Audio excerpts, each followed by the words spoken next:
ठाकुर जी बोले वो अधिकारी नहीं है मेरे दर्शन का, उसने ऐसे ऐसे लोगों को ठग करके और उनके वस्त्र चुरा लिए, धन चुरा लिए, उस पर मैं बोले। श्री जी बोली तो फिर देख लो मैं क्या करूंगी। ठाकुर जी बोले जा रहा हूं जा रहा हूं।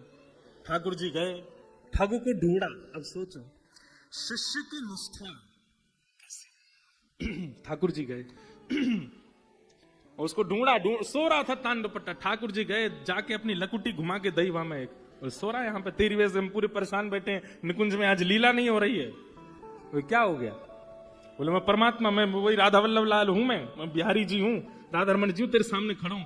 चरणों में गिर गया। बोले नाथ, मैं तो आज तक सोचता था कि मैं पापी हूं, पर मैं आज मुझे लग रहा मैंने भी पुण्य किया है जो आप मुझे दर्शन दे रहे हो। तो ठाकुर जी बोले तेरा पुण्य नहीं है, लेकिन तूने एक सदशिष्य बना लिया है, उसकी कृपा से तुझे दर्शन हो रहे हैं। अब चल जल्दी मेरे साथ। और ठाकुर जी उसको लेकर के गए, देखा बिल्कुल नीला पड़ा हुआ है, ठंड में कांप रहा है, खड़ा है। ठाकुर जी बोले इसको आज्ञा कर कि परमात्मा सामने खड़े, नेत्र खोल। ठग ने जाकर के कहा अरे भैया जल्दी नेत्र खोलो, श्याम सुंदर ललित त्रिभंगी तुम्हारे सामने खड़े। तब जाकर के उसने नेत्र खोले और ठाकुर जी का दर्शन किया।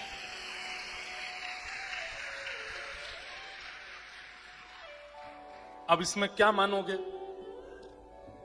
गुरु की कृपा पर तो इतने लंबे लंबे प्रवचन रोज ही होते हैं, पर अगर शिष्य अपने शिष्यत्व का निर्वहन करे ना तो गुरु पर भी कृपा हो जाती है।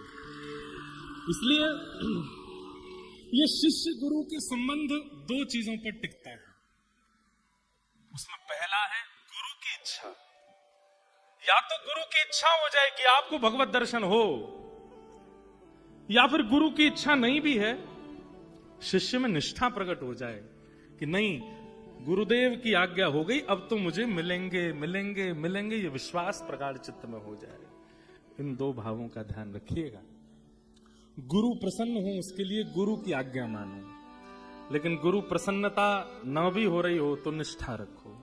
जैसे भी हैं हमारे हैं, चाहे हार हो चाहे जीत हो, गुरु चरण में मेरी प्रीत हो।